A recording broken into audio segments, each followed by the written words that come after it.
اللہ تعالیٰ نبی صلی اللہ علیہ وسلم کے بارے میں کہہ رہا ہے وَلَسَوْفَ يُعْطِيكَ رَبُّكَ فَتَرْضَى کہ اللہ کے نبی ہم آپ کو اتنا عطا کریں گے کہ آپ راضی ہو جائیں گے اور آپ خوش ہو جائیں گے۔ ہمارے بھائی اور محترم ساتھیوں، اگر یہ ابو بکر اور عمر رضی اللہ عنہما کافر ہوتے تو بغل ہی میں ان دونوں کی قبریں ہیں، نبی صلی اللہ علیہ وسلم ہی کی بغل ہی میں ہیں، اور اگر وہ کافر ہیں تو گویا وہ جہنمی ہیں، گویا ان کو عذاب دیا جا رہا ہے۔ کیا نبی صلی اللہ علیہ وسلم اس پر خوش ہوں گے؟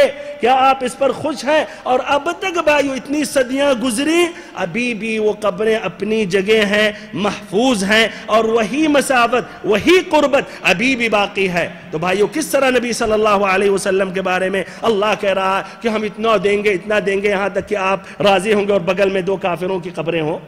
سبحانک ھذا بہتان عظیم۔